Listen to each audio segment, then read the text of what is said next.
Alright guys, welcome back, and today we have Daredevil Born Again, Episode 3, The Hollow of His Hand.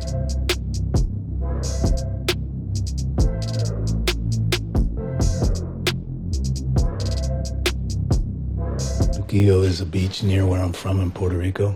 To me, it's the most beautiful place on earth. White sand, palm trees, and the coqui. This little tree frog doesn't croak, it sings its name. You're gonna see that beach again, Hector. I promise. Maybe, isn't it? Couldn't trouble you for the keys to this fine vehicle, could I? You know whose truck this is? Oh, are you a hard man, are you? Silly wee bastard.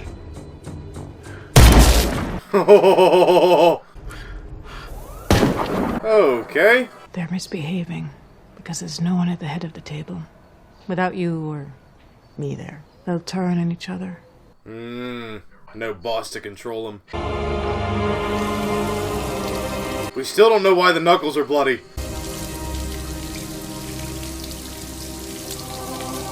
Know why his are bloody. You're a blind lawyer who can fight.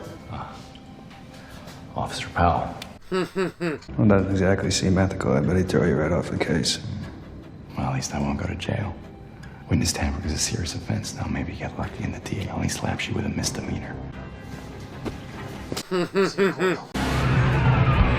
Oh, where is Frank? Hey, Jerry Cola. You ever met a man named Nicky Torres? I never heard of him. It's curious, because as I understand it, Nicky Torres is a confidential informant. Used to work with the NYPD. In fact, used to work with you and Officer Shanahan directly. Did you and Officer Shanahan have an arranged meeting with Nicky Torres on the platform that night? I told you I don't know him. You paused way too long.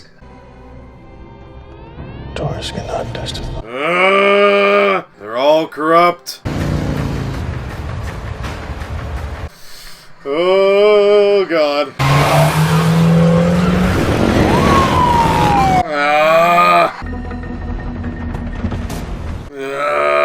Out of the van, asshole. No! Yes! Impeccable timing, buddy. Mr. Torres, is that what you're doing on the night of New Year's Eve? Were you passing along information to Officers Shanahan and Powell? No. I was home all night. Oh my God, are you kidding me? Pretty clearly that you're actually at the 168th Street subway station being beaten when Hector Ayala intervened to save your life. Objection. With great risk, put himself in harm's way, didn't he? Isn't that true? Counsel, stand down. Why, dude? Well, this is bullshit. Well, what's it? How about I pay $0 to Victor, and you go tell Fisk if he's got something to say to me, he can come tell me himself. I don't take orders from the mayor's errand boy. I don't work for the man. I work for the man. Maybe there's a paper trail. Some kind of CI registration form or a record of... Are there not cameras like down in the subway? Is that what it is? Chaos before a stronger peace? Or is it my penance for what I did? No. You're punishing me for Adam. I'm not punishing you for anything. You're leaving me out in the cold. Oh, man. They are horrible people, but I don't want to see them fight. I'm actually invested in the relationship. Soledad and I, we've always dreamt of having our own place, and I had finally saved up the money. I put a deposit down on a studio in the South Bronx. You decided to risk your own safety to help a stranger. Wasn't the first time, was it? You intervened that night because you're a hero. Matt, don't do this. Mr. Ayala, yes or no? Are you the vigilante known as the White Tiger? Oh! Order in my court. Oh, boy. What he's done as the White Tiger speaks to the strength of his character. It's well within my... Is there a division of hypocrisy at Murdoch and Stop it. Stop it. Whew. I sit atop a pyramid of over 500 ADAs. You're not going to be able to stumble into traffic court without one of them up your ass. I hope it was worth it. Man. I don't think you understand. Being the White Tiger is more than just putting on a suit. It's who I am. Matt would understand more than you'd think. I think you might be surprised at how much you don't miss being him. It's interesting seeing these two perspectives, like the one who gave it up like over a year ago and the one that just doesn't want to let it go. But then I saw he had a knife. I was so scared. If White Tiger hadn't been there, I don't know what would have happened. Yes. More police reports. Officer Reyes, Officer Wong, Officer Morales, Morales! And when you saw Officer Barlow was in trouble, you ran in when others would have run out. Why? It's the right thing to do. Does this sound like the type of man who'd murder a police officer in cold blood? He is a man of integrity. The community says so. The police say so. The mask doesn't make the man. And whether Hector Ayala is wearing a white tiger suit or not, he's a hero. Yes! Been a while since we had a good old Matt Court speech. Hector Ayala pushed him in front of that train. But we're supposed to be okay with that, right? Because he's done some nice things for people. Because it was the right thing to do. If Hector's sole intent was to do good for his community, why is he hiding? Because the last time I checked, real heroes don't need to hide. I mean, it's a good argument.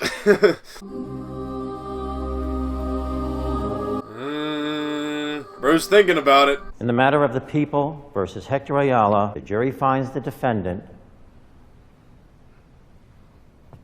Did you have to pause? not guilty.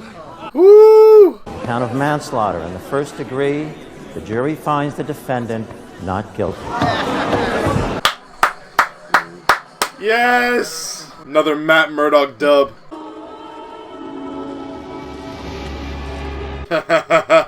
Your friend, the journalist BB. All due respect, sir, we have people at the Times. Tell her I want to see her again.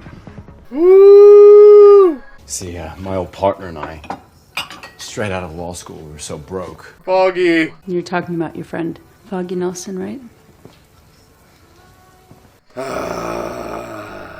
Here's to a man who cooks. A well-won case.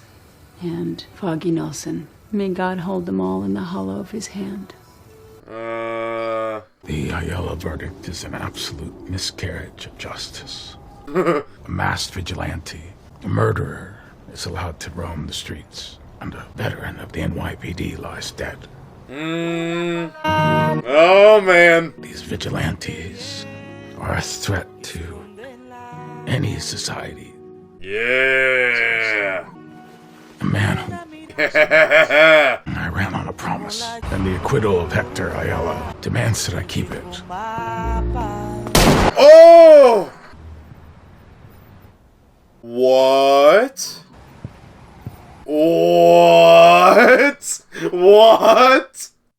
No, that couldn't have been Frank. That couldn't have been Frank. Frank would not do that. That has to be a corrupt cop using the logo. It has to be. Oh, damn. After all that, that victory, that win, just immediately taken away. Like, it's like Foggy all over again. We finally get him back, and then nope, that sucks. Like, it was so nice to see, like, him happy, like, with his family and stuff, and then just immediately after this, I feel like Frank has to appear in the next episode. Like, wherever he is, he's got to see this happening. He's like, this needs to be stopped. Just these corrupt cops, dude. Like, damn. I saw some complaints about the first two episodes, like not having enough action, whereas like this episode literally had zero. It was literally just a court episode, which I'm okay with.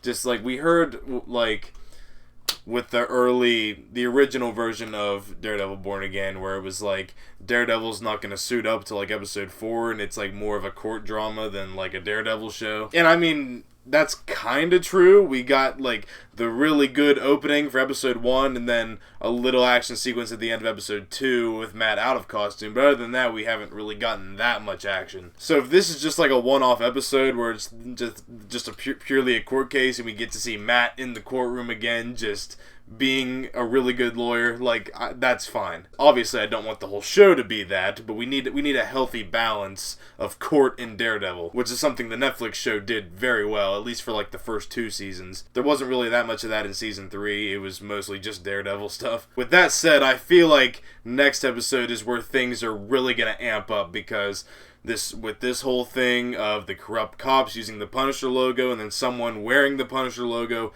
kills White Tiger, like that might be the thing that finally draws out Frank, and in turn this might be the thing that prompts Matt to like, alright, something has to be done, and Daredevil is coming back. And we know from set photos that like once Punisher comes back, Daredevil's also going to come back because we have them suited up side by side fighting together, and I cannot wait for that. So this singular event might be the thing that both draws the Punisher and Daredevil back out. And I mean, they did drop an Officer Morales Easter egg. Like, are we talking Jeff Morales? Like, Miles' dad? Like, hold on a minute. Did they just do that? We know Miles exists in the MCU already because we met Uncle Aaron in Spider-Man Homecoming, played by Donald Glover.